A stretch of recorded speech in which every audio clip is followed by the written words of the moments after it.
You're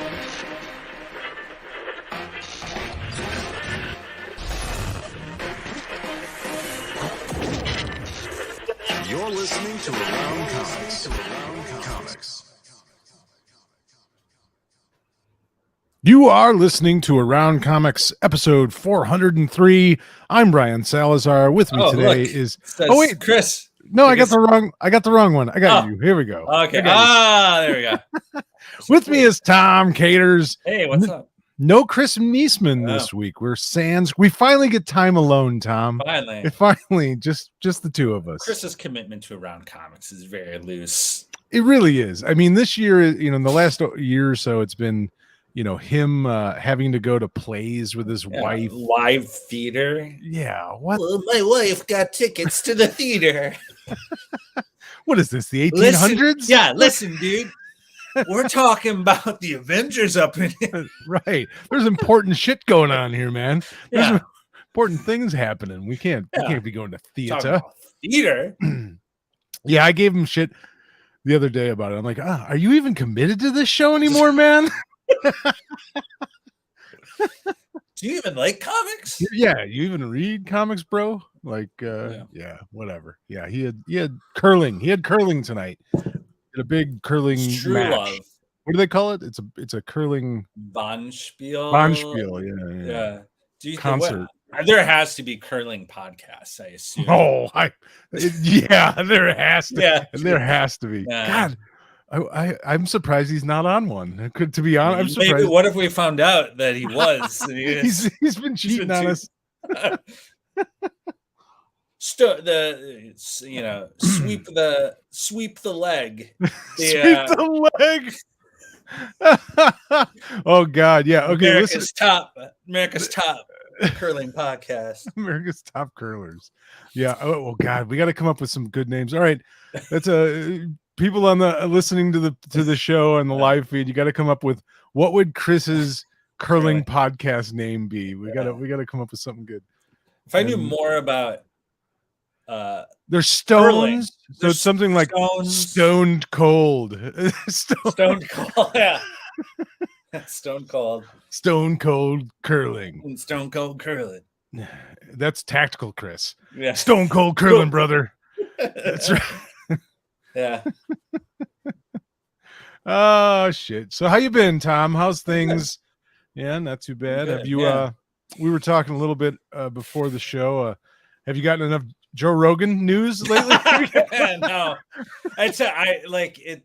I feel like there's a story to be told in your muted terms on social media, where it's like you can kind of see like the last 6 years of your life online, like what things you're like, oh yeah, cryptocurrency or Bitcoin. I blocked those. I don't need to see anything, or I see. I don't think I block anything. I've blocked a few people, like NFTs. Like, I should do that. Wordle done. Like, yeah, man. Like, I don't want to see it. Like, I just worry that I'm like, creating that what do they call it? A echo bubble. chamber. You know what I mean? Like if I'm just blocking everything that kind of annoys me. Well, I prefer to think of it as like blocking out a separate echo chamber.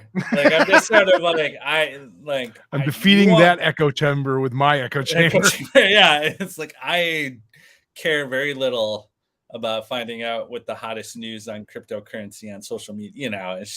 It's mostly like just blocking out like influencers or like people retweeting other people's shit, and it's like I have a friend who it's funny because it's inevitable. Whatever, it's like he sort of is the live version of Twitter. Whatever is happening and popular on Twitter, within 48 hours, he'll start a conversation with me about that thing, whether it's NFTs, whether it's Joe, whatever it is. And it's just like, I was on Twitter today, dude. I don't really need a recap. I don't. Yeah, it's like I saw. Yeah, I was there. I was there. I saw what everyone was talking about. It's like, yes, I get it. I get it. I should start doing that. I should start blocking more terms. That is the good way of doing it too. Yeah, it's just like I don't want to hear or see anything about this. Yeah. You could have Boba Fett. Boba Fett. Have you been watching Boba Fett? I have been watching Boba Fett. I What's watched the first 2 episodes.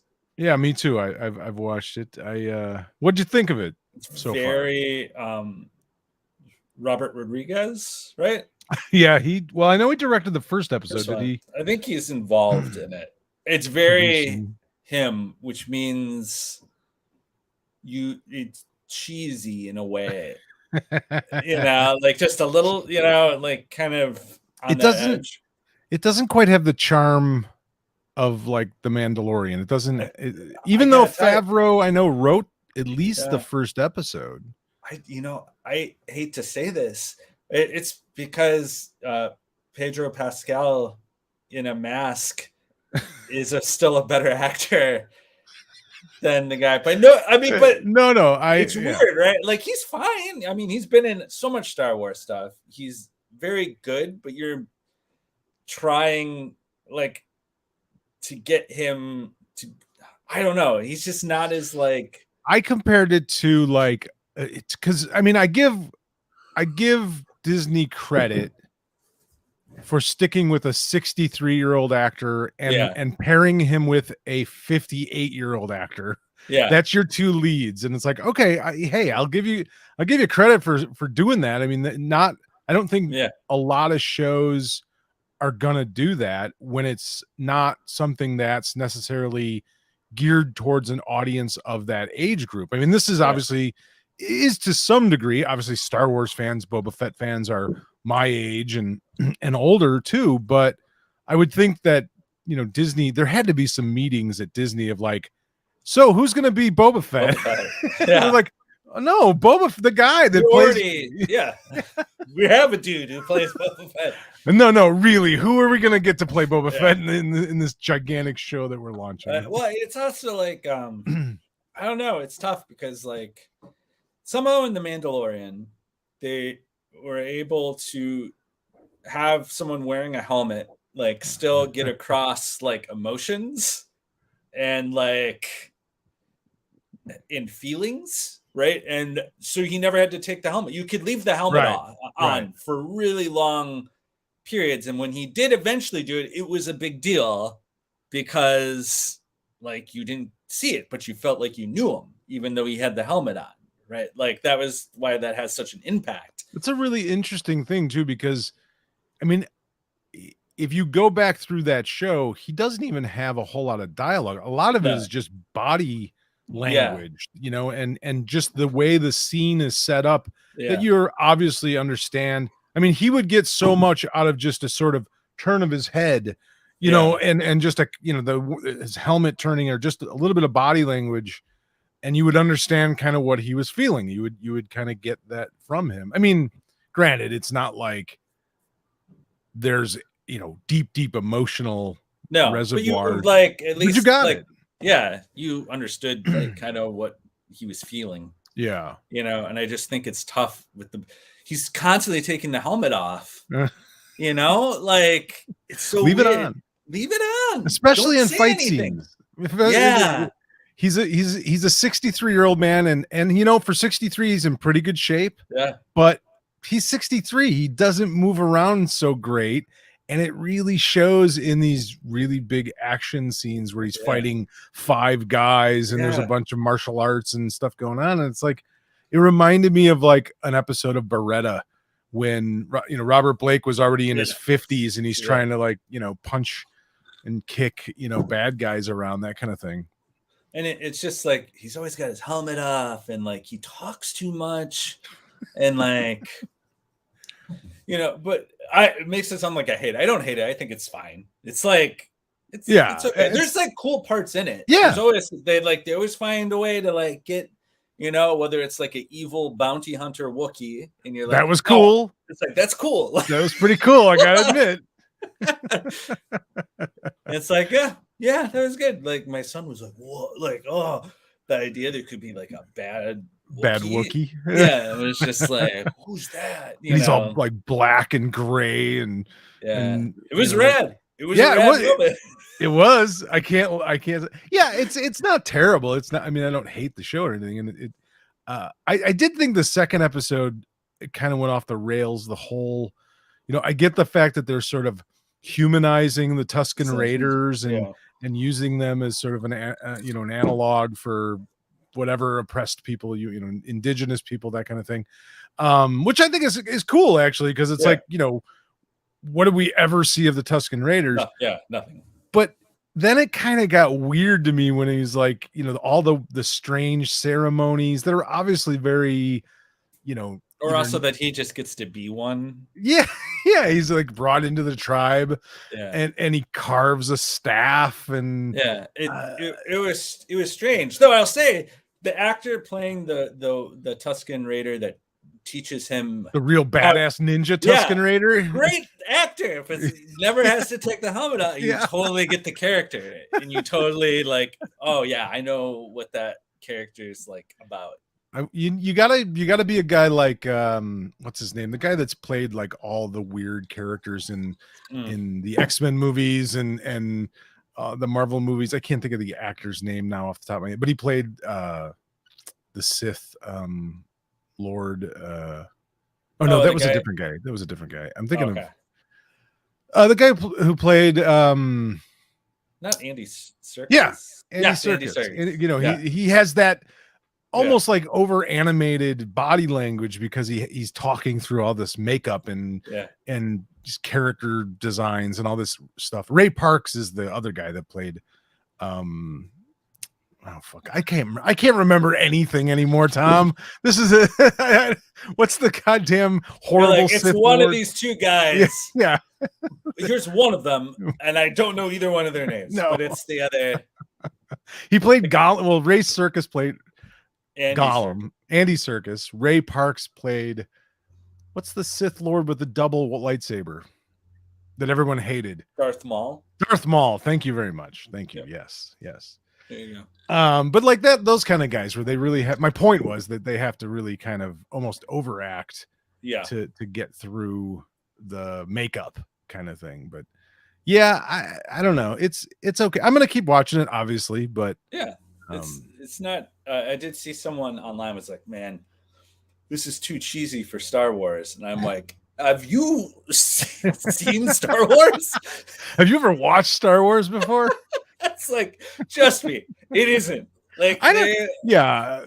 The cheesiness about it doesn't bother me as much. Although, once again, like going to the Mandalorian. Although the Mandalorian had its cheese, but there is an awkwardness to it. Yeah, there's something about it that doesn't have quite the, I don't know, just like level of sophistication that I expected from it. I don't know. I'm I not could sure see that. What it is. Kind of looks cheap sometimes. Yeah, a little bit.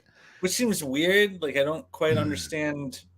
The Mandalorian, the way they kind of developed that filming technique with like the surround sound stage was to make it cost effective. You didn't have to do all spend this a crazy ton of money. Yeah. Well, and maybe Robert Rodriguez. I mean, he's a guy that got very famous from making very, good, incredibly cheap movies, but they were, you look at El Mariachi and Desperado, the movies that he, started with, he made them for no amount of money. And for that, they looked good. But then, once he did get money, it wasn't like he necessarily had the skill to make it look better. No matter how much. I mean, even if you look at he made a shit ton of money with those Spy Kid movies, and those movies cost a lot of money, but they don't necessarily have a visual look to them that you would necessarily think a 300 or I don't know how much, $150 million movie would necessarily look. And that's sometimes cheesy look to it. Well, I mean, the guy's a self-taught filmmaker, and you look at something like El Mariachi and it's like, oh, he made it for $15,000. Oh my God, that's amazing. Yeah. But then you look at Desperado and it's like 10 times the budget, but it's not 10 times the movie. Yeah. So what's the reason there? Well, anyway, you put an evil Wookiee in it, and there's something. There's something to enjoy, you know. Yeah, there definitely is. You're Definitely like, is. oh Ooh, yeah. yeah. It's like, oh cool. Just put Bounty your helmet hunter. back on, dude. I do like the actress that they have in there. That she's been in a ton of stuff, and she's fun to watch. Very good, and still, like I said, she's 58 years old and just looks Jennifer Beals. amazing. Yeah. No, not Jennifer Beals. Well, no, I didn't realize that was Jennifer Beals. No, Yeah. I'm talking about his sidekick. Oh yeah, that Fennec Shand. Yeah. She's phenomenal. I didn't realize that was Jennifer Beals at first, and then I saw her name in the credits, and I'm like, Jennifer Beals is in this. Who is that? And then it dawned on me she was the bar owner, or the alien bar owner. I'm like, oh wow, that's Jennifer Beals is also 58 years old, as is Ming-Na Wen. Wow, they're both 58 years old. That's pretty impressive. They're both look pretty good for 58. Man, they take care of themselves. Take care of yourselves, kids. Hopefully, I look as good at 58. Who knows how the evil Wookiee is? He could be. He's 300. Yeah, he could be. You don't know. I hope I make it to 58 at this point. I'm not sure. We'll see. Yeah. We'll see. I can't get rid of this cold. So have you tried eating silver? Not yet. I'm trying to think of a Joe Rogan like eating silver. Have you tried Have you tried the Around Comics brain pills? Ivermectin brand. Around Comics brand ivermectin. Yeah. It's on our shop, aroundcomics.com/shop. Yeah, you can get your own approved by the FDA. Yeah, our own COVID tests. So I watched Peacemaker came out on HBO, and I watched the first episode of it, and it's it is the perfect vehicle for John Cena because Peacemaker is the world's greatest douchebag, and Cena is perfect. I mean, I almost feel bad for John Cena because he seems like a nice enough guy, but there is something just inherently douchey about him. Yeah.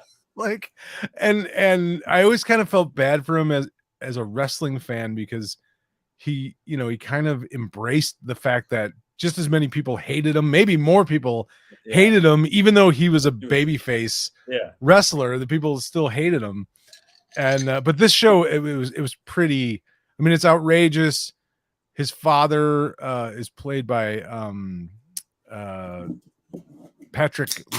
No, the guy who played the T-10,000 in Terminator, whatever the hell. And he's just like this horribly racist, misogynistic right winger, and so you kind of see where Peacemaker is, comes from, and but there's a little bit of heart to it. But it's very funny. It's very James Gunn. It's very outrageous and funny, and the cast is really good. And the first episode was a lot of fun. I'm behind on my TV because I watched Boba Fett because I haven't watched the first episode of the second season of Righteous Gemstones, which is like my favorite. I don't think I finished. Show. I fell off the first season at some point for some reason. I don't know why, and I need to go back. I love that show so much. Uncle Baby Billy, just Walter Goggins' character, is like anytime anything involving him, when he walks on screen, I'm just like, okay, this is already funny. Have you watched that The Eyes of Tammy Faye? No. It's worth it. I mean, especially if you like. I mean, it's not a comedy. I mean, it is funny. It is very, very funny. It's not. I keep seeing this clip on TikTok of Andrew Garfield. Yeah, like acting, and because people are like, "What the fuck is this movie?" Because it's like, I think he did a good job. I mean, I think it's bizarre. It's a bizarre story because the thing I saw made it look. It almost felt like a sitcom. Well, because what you probably saw was the recreation of their TV show. Which was a cable TV show, incredibly popular, but it was in the 80s, and 90s and the technology and the so it probably looks like I mean it was like I was but like, that's what it took me a was. second to like wrap my head around. I'm like, wait, what's happening here? I really enjoyed the movie, and I didn't know a lot about. I think it was a little in my opinion, I felt like it was maybe a little too sympathetic to Tammy Faye.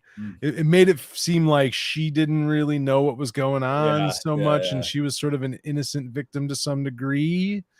But I thought it was really entertaining. But the Righteous Gemstones, there's just too much energy, like between Goggins and then it's just too powerful. There's just too many. Danny McBride, and then the other guy, the younger guy. Adam Devine. And even the sister, she's phenomenal too. In she's that. Hilarious. It's such an intense show. My God. There's so much character in that fucking show. Walter Goggins has done some stuff. You know, did you see Vice Principals with him? Yes. My God. He just killed me in that. He'll just do the craziest shit. Yeah, and I love his John Bronco, the Ford Bronco things that he does. It's great. It's great. Good show. Yeah. Maybe they'll make a comic. Maybe they'll adapt it to comics. That would be, I could see that. You could just do it as something they're selling, like their own Righteous Gemstones. We'll get Mark Russell to write it. Did you read the second issue of One Star? I haven't gotten to it yet. It just gets better. Man. It just gets better. It's just he does a really good job of.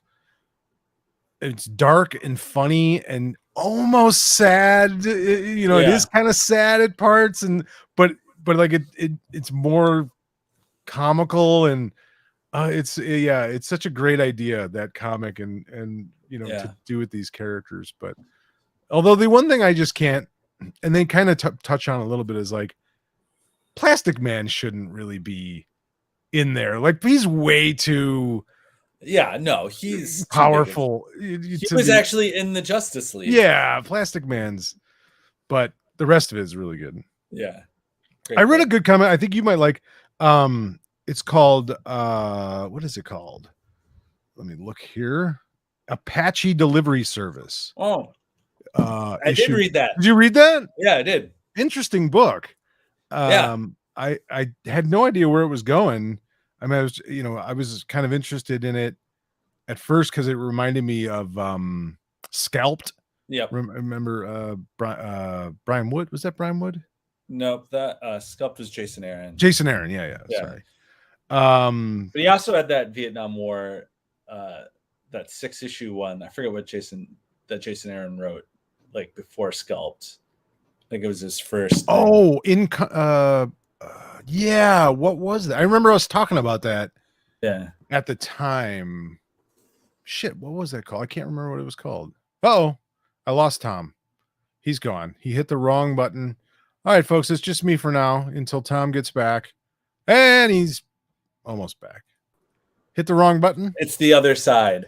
The Other Side. Yes. Yeah, I remember that book. Yeah, that was a really good book. Mm-hmm. But this is a Apache Delivery Service, which is sort of, I don't know if that's a term that was used in Vietnam for something or another, but in this case, they use it to describe sort of this one soldier who isn't an Apache. He is American Indian. He's Navajo, but everyone just calls him their own Apache. And he goes out and he's a scout, basically, to find enemy soldiers in Vietnam and then radio in, and they drop bombs and kill all the soldiers. And so he's he sort of is he likes doing that, or at least he finds himself more comfortable doing that, because he doesn't really find himself comfortable around the other soldiers, mostly because he's an American Indian, or a Native American, I should say. But then as the book goes on, you learn a little bit about his past and everything. And then all of a sudden at the end, it completely, the book kind of changes completely, and he gets captured, and then Yeah. I don't want to give it away. I don't want to spoil it, but I really enjoyed it. It was really, I thought it looked really great. Yeah, it looked awesome. The art yeah, was just gorgeous in it. And I don't know, anything for whatever reason, anything Vietnam related Yeah. in comics, I'm always sort of into, because Yeah, I think yeah. there's a lot of like rich, Yeah. fertile ground there still that you can tell some really fucked up, Yeah. bizarre stories in because Vietnam was such a fucked up, bizarre Yeah. war. I mean, it's and it's from Dark Horse. Yeah, it's Which Matt is- Kint, I should Yeah. say, and Tyler Jenkins, Yeah. the artist. But I mean, I didn't see if there was any back matter that explained why it's Apache delivery service. I don't quite understand. Yeah, like I mean, what? you get the joke. I mean, it's sort of like, oh, they call him an Apache, but Yeah. it seems like there must be something else to that. I'm assuming. I'll have to look into it maybe. Yeah. We'll have to do some independent. I'm gonna do my own research on Apache delivery service. You got to do your own independent Yeah. research, Tom. These Independent. days, you can't yeah. trust the news. You can't trust, science. That's why you should take Scientists. Around Comics Delta brain pills. That it's always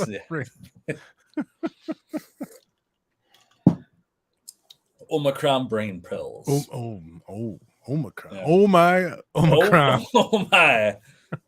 Yeah. In that realm. I'll watch Peacemaker. I'll get around to it. Peacemaker's ridiculous. I mean, There's it's too much TV. There's too much TV for me to watch. I'm like well, that's just hopelessly behind. yeah. There's so much. I did finally finish over winter break. It took me a ridiculously long time to finish Falcon and the Winter Soldier. Oh, Yeah, because I like dropped off of it at some point. that's a show that was so like up and down. Like one episode, I was like, Yeah. "Oh, this show's awesome," and then next episode, I'd be like, "Eh." So yeah, easy to fall off of. I think. I watched it and I was like, yeah, that was pretty good. Like, I enjoyed that show. I thought it was pretty well done. Mhm. I liked it. I think all the Marvel stuff, I mean, that's the thing. Like we're so spoiled at this point with TV in general, but let alone like comic book related stuff. It's I just started watching The Boys with my son because he had never watched it. Yeah. And I figured, well, he's 16, so he's old enough now maybe to handle it. And then I started watching it. I'm like, Yeah, like, he might not be old enough for this. This is maybe we shouldn't watch this together. Yeah, Maybe yeah.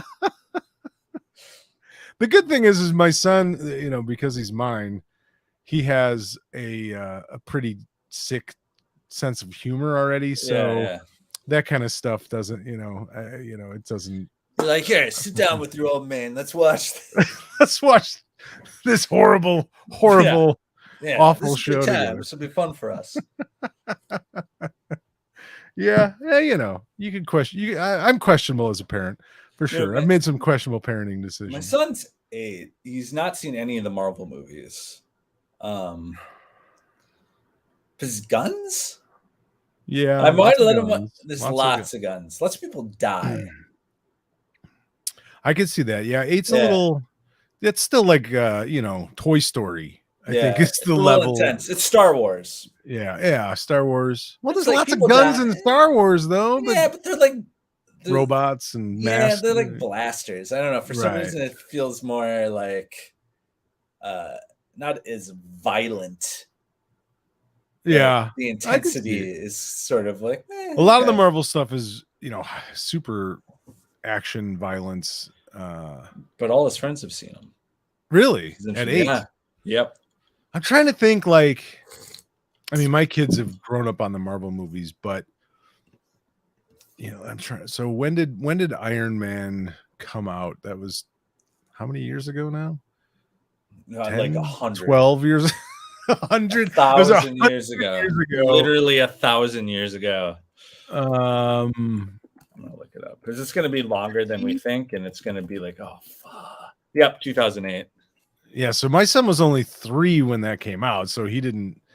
I don't think he saw that till he was probably, you know, when we rewatched them or something when he was 14 or 12 or something, you know. Yeah. Maybe these kids have older brothers, and then it's like, whatever. Well, that was the other thing when I'm watching The Boys. I'm like, you know, because there's some really fucked up.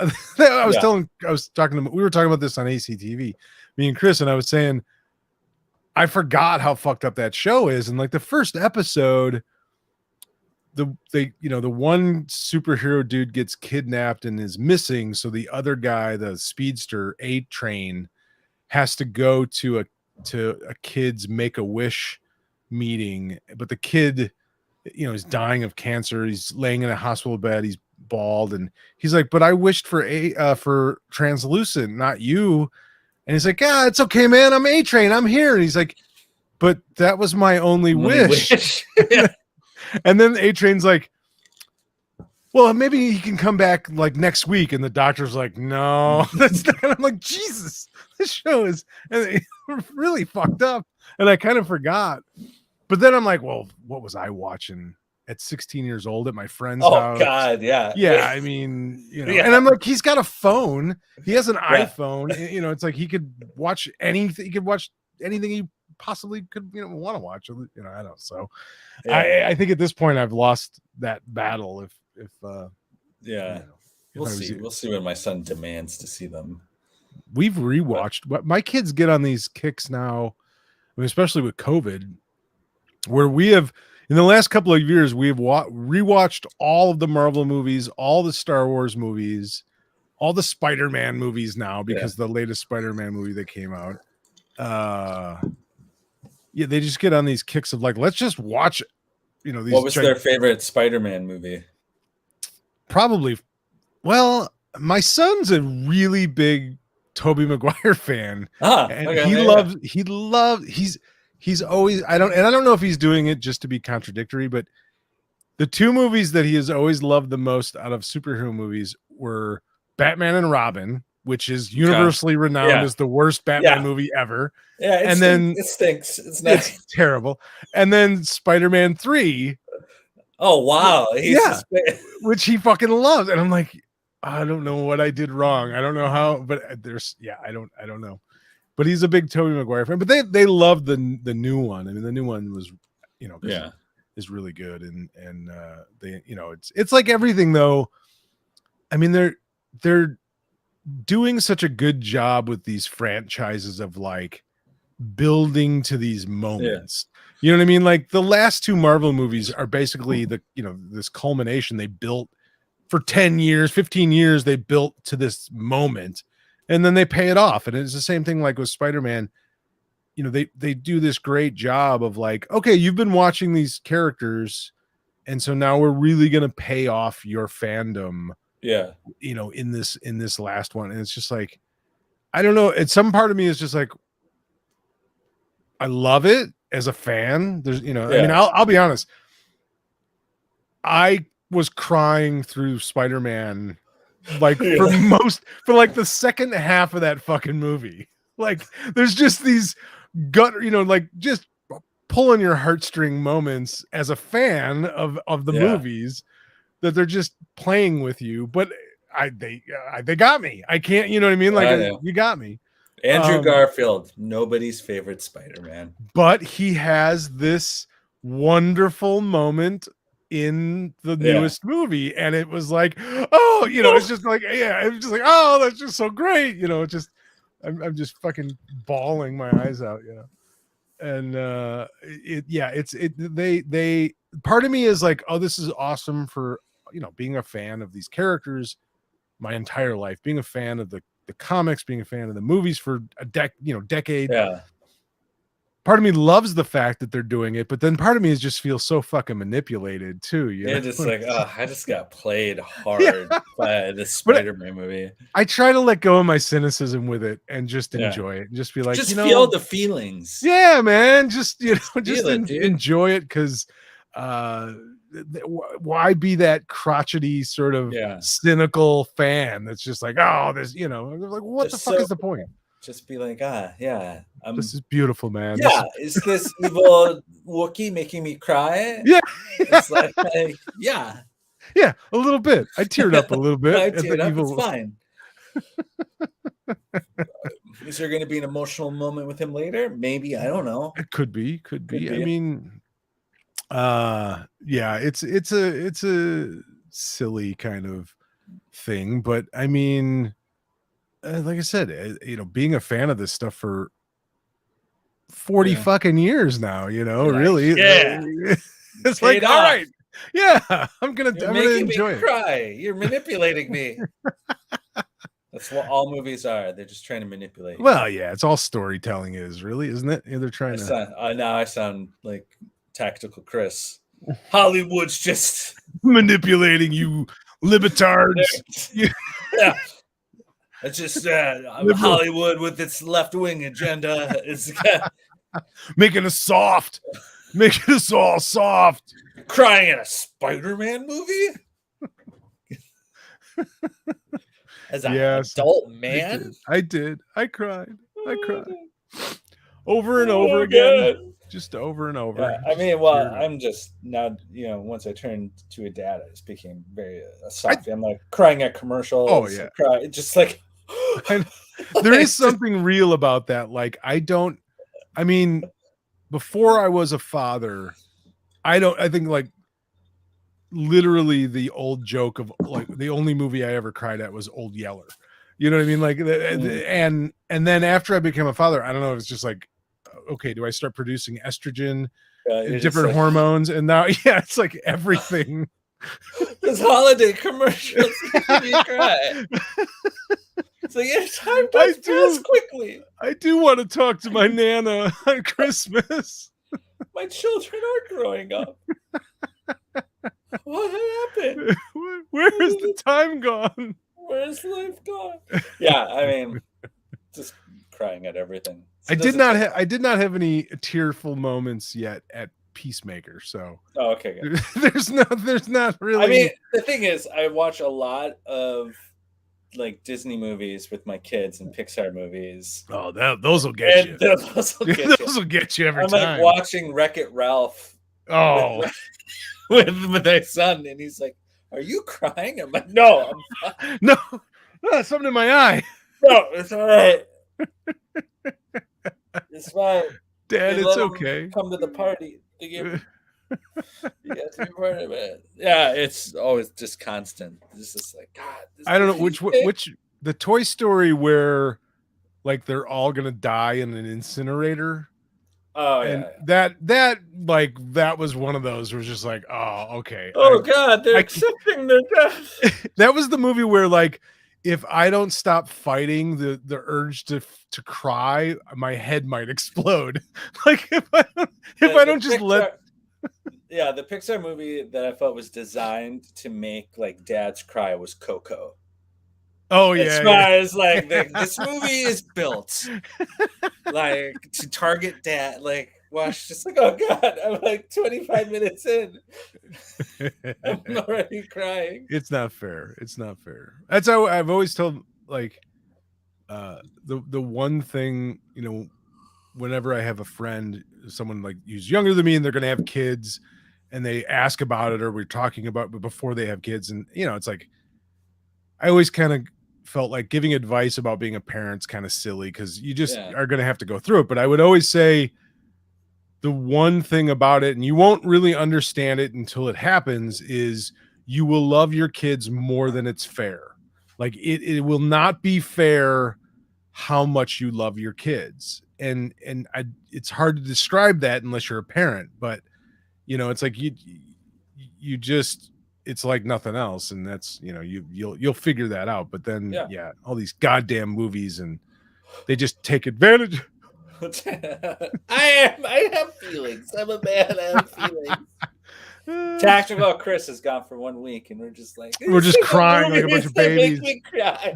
I assume this is what ACTV is about, where you guys just talking about crying.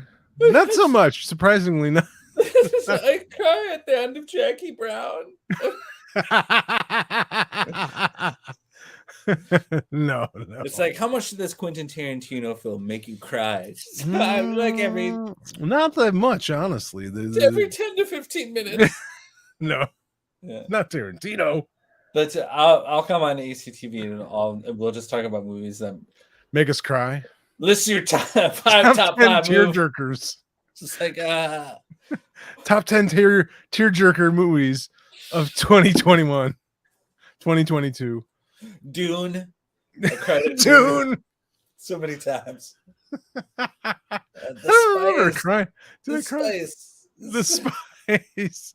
Timothy Chalamet. He's just so vulnerable. He's tripping so hard right now. I did not cry at well, I didn't finish it either, but I started watching The Eternals. And it's just I mean, it's fine. It's like there's just a lot of talking. There's just a lot of explaining going on in that movie. It's a lot of the same problem in the comic. Yeah. It's like, why are they here? Like what? Like exactly. Why? Who and why and what? And yeah, there's a lot of that in it. It's just like, it's like what? Yeah, when they're fighting stuff and beating up deviants, it's kind of cool. But and it just is. It is amazing how much. I mean, I don't know if I just never really thought about it before, but it's like Icarus is just Superman. You know, it's just like he's Superman. That's and you know, and you see it so much. That dude Rob Stark. Yeah, it's like he should just play Superman at this point. Like Marvel should just or DC should just get him to play Superman. Yeah, it would be great. I mean, it is very like it's like, why? So they've been here the whole time. What have they been doing? It's like they have excuses. Okay. They have lots of excuses of why, and then they were told not to. They were told not to interfere with mankind. Yeah, it's like unless it involved deviants. Yeah, but in reality, they just wanted to all go and like have lives of their own and. All this spawned because just Jack Kirby wanted to draw 1,000 different monsters. Yeah, well, demons. Now, like, there's this major motion picture made about it. All these years later, someone took it seriously. Seriously, it's like, no, man, I just wanted those deviants to be. I could draw like 8. Every monster had to be different, so it was, it's great. 50 years ago. Oh, hey, Tactical Chris is here. He must have heard us crying. Hold on, I gotta. There we go. Now, there he is. Hey, it's a surprise visit. Hey, I can hardly hear you guys. Oh, well, this will make it fun. Yeah, great. Thanks for calling. Yeah, terrific. Thanks for joining. And you look like you've been drinking all day. Pretty much. He couldn't resist. Here, I gotta put my mask on. Hold on. Goodness. He couldn't resist ruining the podcast. Here, I'm gonna give you a little tour of the Chicago Curling Club. Oh, we're so excited. Oh God. To see that. So it's been nice talking to you, Chris. We'll see you later. Couldn't wait. Yeah, I'm not doing that. What? He's like, it's going. He's still giving us a tour. He doesn't realize that I cut him off. It's like, no. It's like, not doing this. He was like, it's going too well. I have to call. Oh no. Oh, sorry. I Did you see that? Accidentally dropped you for a second. Oh yeah, look great. No. Oh my God. Is this part of your podcast, Chris? Of your other podcast, your curling? We've been coming up with names for your curling podcast. Yeah, so there you go. He can't hear us. Jesus Christ. Really? How's it going, fellas? It was going great. It got derailed. Completely off the rails. Is that what you said? Well, yeah. Now, it was going really well. Well, thanks for being on without me tonight. No problem. This is so awkward. You know what he looked? Doesn't he look like what was that dude that friend of Patton Oswalt's, that giant nerd comedian guy? Yeah, that guy. Hossein. He was on the Brian show. Hossein. Hossein. That's who you look like right now. A little Brian Hossein going on. Yeah. Beard, the giant beard, and your enormous face right in the camera. Yeah, just like, yeah. It's There you There. go. That's a little How's that? better. Yeah, How you doing? the volume on this sucks. So, I don't want to get in the way of your high quality broadcast here.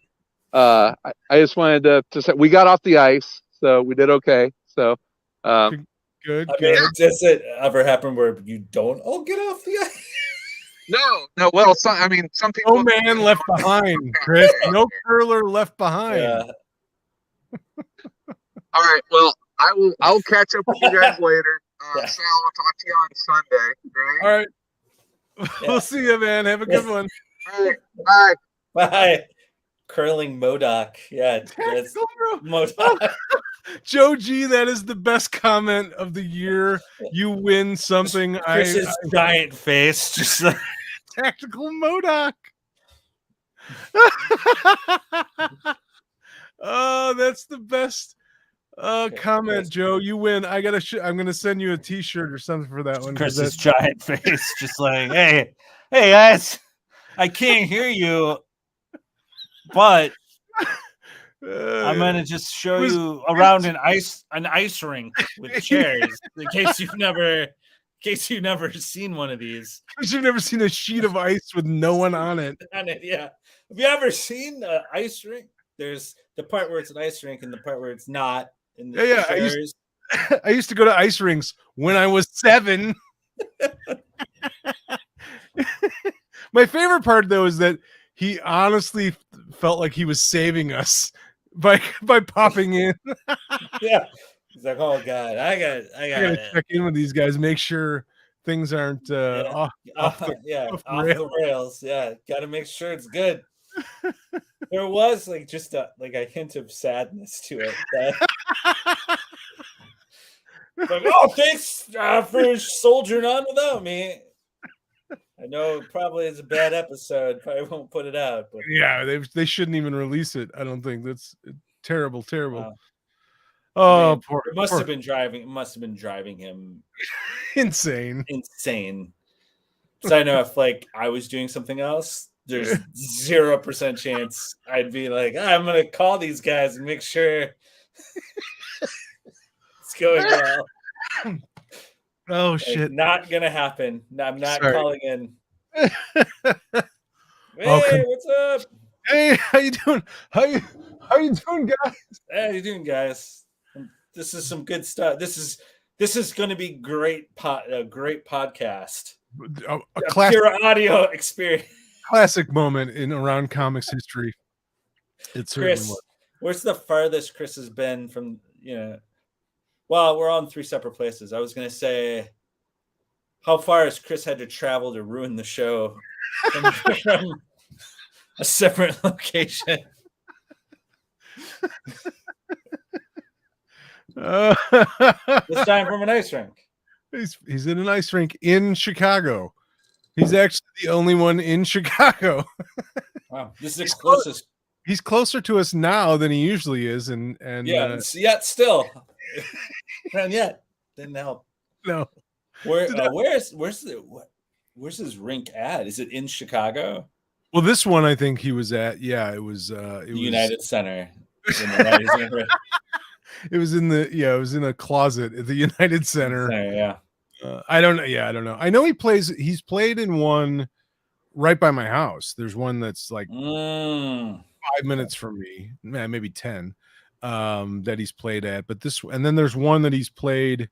I mean, I swear he's come to Illinois to curl more than when he lived here. So I don't know. I don't know. He keeps coming. He probably got some legal weed. Probably. I mean, that is the bonus of coming to Illinois. That's the bonus to coming to Illinois from Wisconsin, right? You get that legal weed, so he's a little high. little high. We know he's been drinking. You could tell. You could Yeah. see it. See it in the. You could see it in his face, his beard. That was a drunk beard. It was just like kind of like it's like when one of the like a puffer fish. It's just like sort of like I've been drinking beers and I'm a little high. You know what's funny is so right before I got the show going and sent you the link and everything. I had a busy day today, so I just didn't have time to work on stuff or really anything. I usually have a graphic for the show and I try and write up a little thing, and I just didn't have anything, so I just really quickly wrote up an intro and I said something like Sal and Tom Sal and Tom finally have some time together alone without Chris dragging them down, blah blah blah. As a we probably won't even talk about comics at all, and we'll end up probably making fun of Chris. Yeah. And I was dead on. You're dead on. You hit all of those. Just nailed it. Yeah. You got him on every level. Chris. Oh, Chris. Welcome to Sweep the Leg. America's. I like that. Sweep the leg. That might be a Cobra Kai podcast. Yes, I guarantee there's something. Sweep the. I'm sure we can get it from them though. Yeah, because curling's the Olympics are coming up. Oh man, the curling's about to have a moment. Huge. When the Winter Olympics roll around, that's like the time. I remember there was a meme last Winter Olympics, and it was the curling gold, the U.S. gold medal winning curling team or whatever, and it was like, I love how the Olympic gold medal curling team looks like four dads that got up one day and decided to join the Olympics. Yeah, it's like we're gonna go do it. Yeah, it is funny. It's one of those, it's one of those sports where it's like when the Olympics rolls around, all of a sudden everyone's like, "Oh yeah, the curling," and then no one cares. No, the second it's over, Chris it's does. like Chris does. Chris cares. Loves curling. No, there's gonna be so much ice skating up in this house because my daughter just wants to watch ice skating. My daughter is the most like stereotypical girl into girl shit. Oh really? That it's just like, it's funny because I remember before she was born, we were like, we're not gonna like buy her just pink stuff, like right. like you're not gonna do that. I don't think that's fair, and now her favorite color is pink, but just fucking loves princesses and unicorns, and like she's like ice skating, like sometimes you just can't, it's crazy. I'm like, I guess my one nephew, I remember, well, actually it's my great nephew because I'm an old fucker. My niece's son. So my niece, who's, I don't know, she's 15, 18 years younger than me, something like that. And she was having her first child. And, she was being very, just very progressive in all of the wanting to raise him a certain way, that kind of thing. So for Christmas one year, like 3 years old or 4 years old, something like that, bought him a kitchen set. Yeah. And I kind of gave her shit just because I'm, an asshole, and it was fun to do.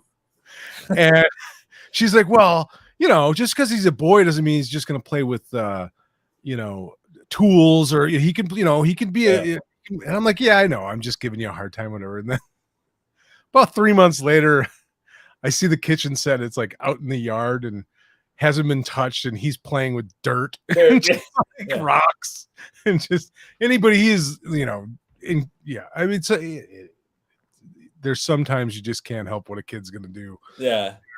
Like when my son watches superhero, he's like flying through superhero cartoons like on HBO Max and Disney Plus, but they have like all the olds. Like the Spider-Man from the 1980s, Spider-Man is Amazing Friends. So like he's watching those, and like my daughter only cares if there's like a girl on screen. Like just like, oh, it's just dudes.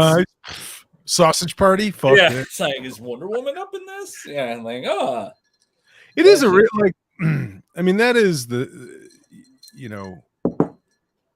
the best part of the changes in all this stuff over the years is, like even my wife could give a shit about superhero movies, but fucking Wonder Woman comes out and she's like, I want to go see Wonder Woman. She doesn't care about Batman, Spider-Man, the Avengers, does not give a shit. But Wonder Woman, fuck yeah, she wants to see Wonder Woman. Wonder Woman. That was the only female superhero on TV when she was a kid. That was, but now shit, you got, all sorts everything. Choice. You got everything you can imagine. Freedom, baby. true freedom. So this is the experience if you take Around Comics. ACOMG, the ACOMG brain pills. Brain pills. You get the waves, the brain waves, perfectly synced, so you can have like what we like to call an intellectual tsunami of just. It's a perfect combination of caffeine, omega-3. All the omegas, all the omega 4, 5, omega red, omega. Got all the omegas, got all of it, everything. It's great. We got proteins. Yeah. We got caffeines. Yeah. We got creatine. You're gonna be smarter than you've ever been. More hopped up and. More inhibitions lowered. Yeah, just jacked, just strong. You're gonna be more willing to get in people's faces. Stronger, angrier, the smartest you've ever been. So you're right. Yeah. You're gonna know everything. You'll never be wrong. That's part of the Around Comics brain pills. And no crying. No, like a big baby. Yeah, an animated movie. No. Cartoons? You don't watch cartoons. Not when you're taking ACOMG. Yeah, exactly. You're in high stakes poker tournaments. Ever think it would be how like easy it probably would be to start some sort of con or cult or you know what I mean? Like a weirdo, like fucking like brain pill scheme, something like anything like that. Book, targeting just self-help, weirdo, weirdo terminally online people who are just like whose brains have been so softened that they're just like brain pills. So brain. Yeah, I got a brain. I was watching it was an old movie. I don't want to say what it was because I'm going to actually talk about it eventually on an episode of the Quentin Tarantino thing. But it's an old movie and it's from the early 60s, famous director, but one of his first movies, and it's not a great movie, but it has some charm to it. But it's a comedy, and it's about this like these kind of kooky two characters, and one of them is sort of kind of a scientist, but more of a kook. I mean, they literally like say he was kicked out of like major universities for being a quack kind of thing. Yeah. And at one point in the film, he's doing cupping, like he's having his assistant do that fucking glass jars on his. I'm like, holy shit, that fucking wacko fucking thing's been around for this long. Like, I thought that was new. I thought there was some sort of new lunatic thing. When are we going to transition Around Comics into solely a grifting scheme of... There's more money in it, I'll tell you that much. Like, get your Around Comics, get your official Around Comics flag. How could we... Sewn with the exact same fibers used by Betsy Ross. How could we really? I mean, well, in comics, it's all about like speculation, right? So we just gotta buy a bunch of like shitty Bronze Age cheap comics and then find a way to pump the fucking shit out of the value of them by talking about it. So it's like, this is the second origin of the third volume of Bronze Tiger. Yeah, I'm telling you, I think Bronze Tiger is going to be next in Marvel's Wave 6. I think Bronze Tiger is going to be the big thing. So you need to get. I can't tell you who I heard this from, Tom, but I got insider information that Bronze Tiger. I'm like, oh shit, you heard something. You for real? My sources have told me. Now keep this between us. Yeah. Bronze Tiger is the next Black Panther. That's all I'm gonna say. Bronze Tiger, fuck Wakanda. You know, we're talking about Harlem in the 70s. Bronze Tiger, you know, was he from I don't even remember. It was Bronze Tiger the DC one or I think he was. Right? Well, yeah, because he's in that. All I'm saying is it's gonna be big. I think there's gonna be. I think there's a lot of. I think the second Eternals movie will be the good one. We should start like manipulating the market on comics and just start like by the way, in our shop, edit this out, dude. Edit this. You can purchase copies of the origin of Bronze Tiger. We only have a limited amount of CGC 9.8s available at a premium, but for Around Comics listeners, we're offering a. You can use your AC points. AC points. Oh god! Yeah. Every purchase you make at the Around Comics shop, for every $100 you earn 1 AC point, and once you've accumulated enough AC points, you can trade those in for $1. For $1. 100 gift certificate to the AC gift shop. Not to be used for any anything but. I mean, I'm starting to see the shape of what we're doing, and I'm liking it, and I think there's an opportunity. I think you're right. I think there's definitely an opportunity. I think. Yeah. I mean, has there been a comics podcast that shifted solely to? No, there are incredibly popular YouTube channel where it's guys that are collectors and all they do is talk about speculate what's going to be, but they're also shop owners. They also sell online. That's fun. And they also, there's one of them that is like they own a fucking app that basically is the stock market for comics. Yeah, so it's like, I tell you what, dude, if there's a scam, it's existed in comics. There's no surprise. We didn't invent anything. There's already somebody. Yeah. If there's some shady way to like squeeze money out of people, comics has already done it 30, 40 years ago. Yeah. No, but it just amazes me that people watch these shows and they're, like I said, they're hugely popular. And it's like nobody, like you people, and they're buying these fucking books from these people, and that's crazy. And, yeah, it's just, it amazes me. But there's a ton of purely comic collector talk podcasts and YouTube channels. I would say probably more YouTube channels because but it's shop owners. It's, I mean, smart guys. They're doing, I guess what they should be doing for their business. But it's pretty skeevy if you ask me. There's it's weird. Well, when we slide into it though, we'll do it like classy. Oh yeah, absolutely. We'll be on the up and up. I mean, we'll only recommend guaranteed, money makers. These are going to be lock solid. Yeah. 100%. Congratulations. You just bought yourself a new house. We'll call it like it's Freedom Fighters number 9. It's gonna be the next thing. Comic What's the Wall Street? Wolf of Wall Street, but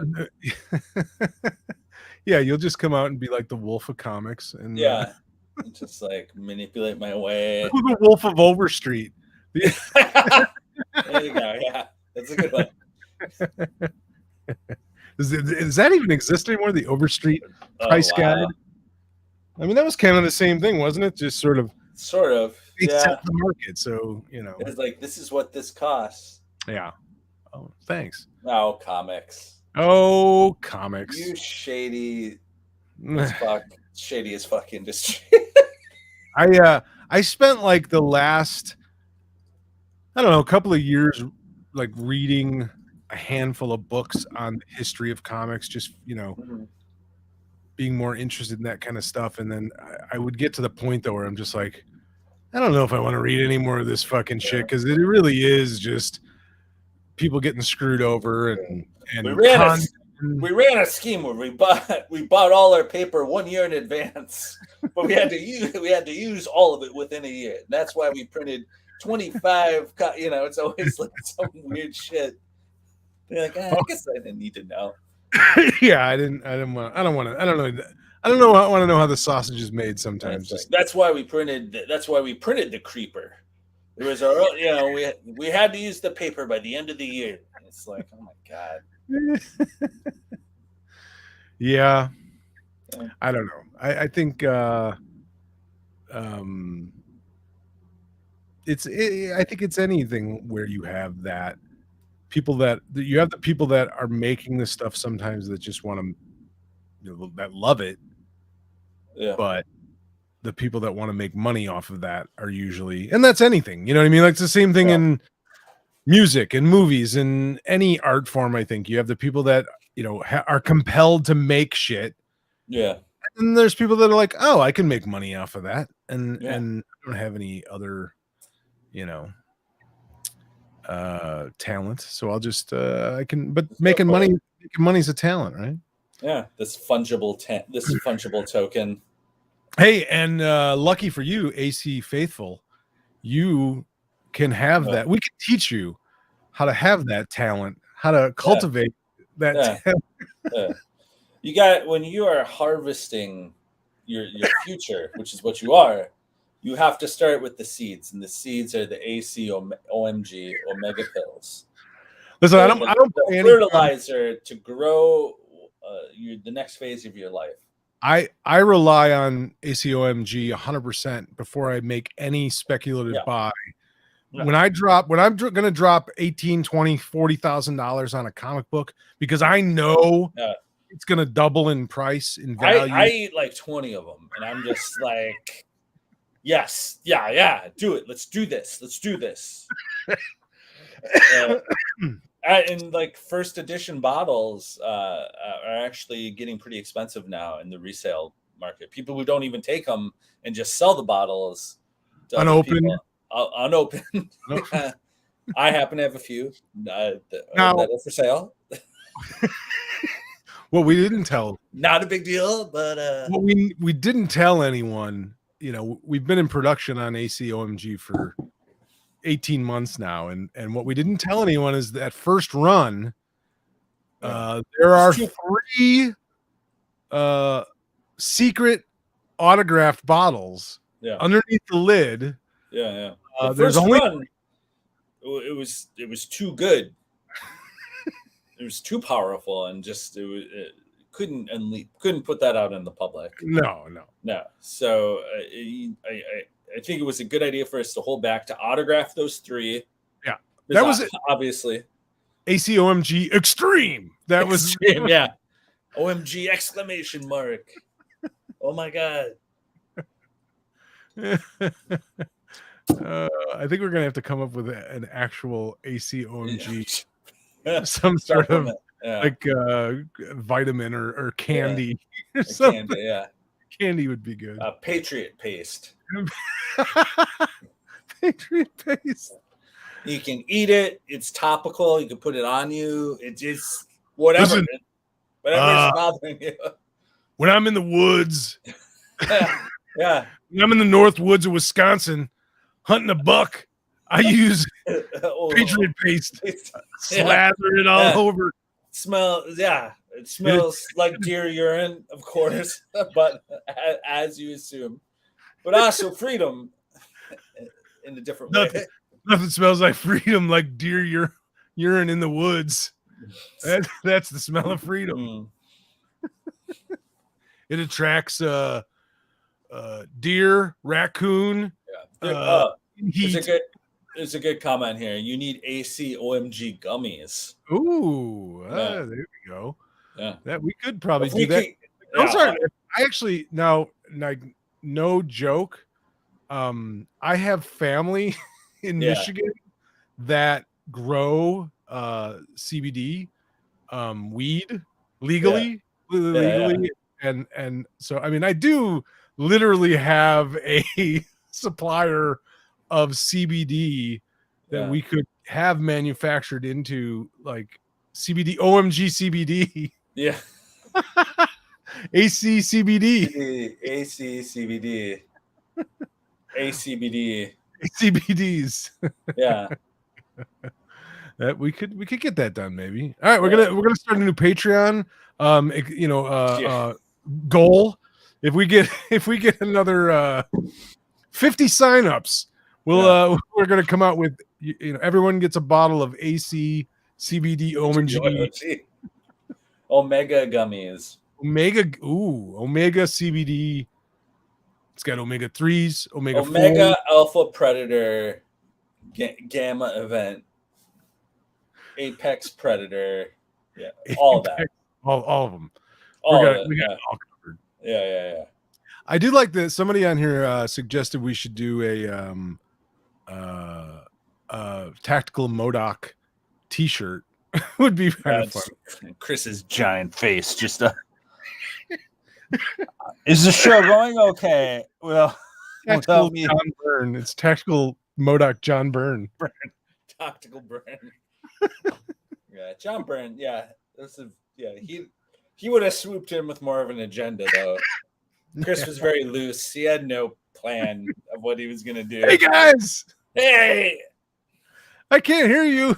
I can't hear you, and you can't hear me. But this is gonna work.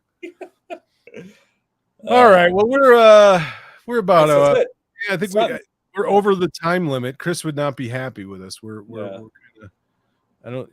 kind of talked about comics a little bit. Yeah, so we did do like 20 minutes of AC OMG ads, which is fine. I mean, it's important news to share. Listen, this is breaking stuff. This is powerful.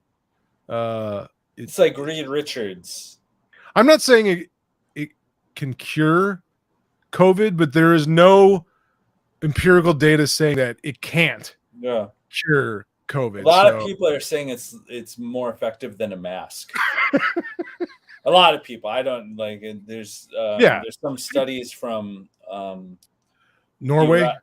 From Norway showing that if you take the recommended dosage, which is 3 pills 4 times a day for 11 months. For 11 months, for the rest of your life, it's more effective than a mask. Yeah, for sure. Yeah. I think I read that on Guardian or it was in a newspaper.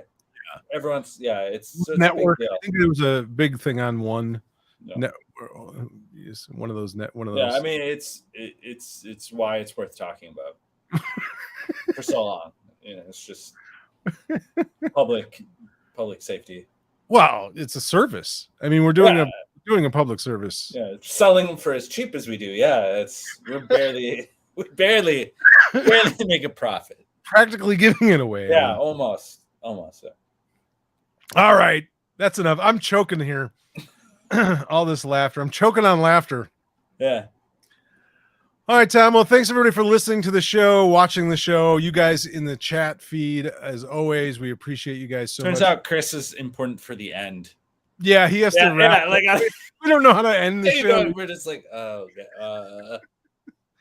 As always, you can contact us at info@aroundcomics.com. You can watch all the old videos on our YouTube channel or on aroundcomics.com. You can get us on Facebook, Instagram, Twitter. We even have a TikTok, although we don't ever really post anything on it. I am gonna just so people know, I'm trying to figure out a way to do for the K Billy Super Sounds, the Patreon thing where we watch all the Quentin Tarantino movies. I'm trying to figure out if there's a way that we can do some sort of group watch, watch party for that with us. Also do like a live audio commentary so you can hear Will and Chris and myself and maybe Tom, if he wants to join us for one of those, do like a live audio commentary as you watch the movie along with us. I don't think there's any way for us to sort of broadcast the movie while we're doing that, but you would be able to hear us talk, and we could just, sort of go, okay, press play now, and you can listen to us do a live audio as we watch the movie, and then you'd have to be a patron to listen to the episode, but otherwise, so I'm trying to figure that out. Look for that in the future. I'm gonna try and see if we can get that kind of put together, and because I think that'd be kind of fun to do. But otherwise, thanks always for listening and watching, and please share the show if you enjoy the show. Share it with your friends, like it on YouTube, and share it on Twitter, and thumbs up. Tell your neighbor. Tell them about Bronze Tiger going up. Tell your parole officer. Tell anybody out there who will listen. Tell them about the show. Just go, stand in line at the DMV and talk to people about. Listen to the show loudly, but just like on your phone with no headphones. Just loose playing it, just out in the air, like away from your ear, like just like out here. This shit's good, but you have to like make that face though of like nod, like this is good. It's fucking sweet. Yeah, these guys. You should listen to this. You should really, that'll help us. That'll get us over the hump of all the years of really, boost and listen. All right, that's it for this episode, everybody. Thanks for listening. Thank you, Tom, as always, for joining me. In the meantime, in between time, we'll be everywhere. Wait, in and around comics. Wow. Yeah, Chris. I don't like that part. Chris should be here for that. All right. Well, we tried.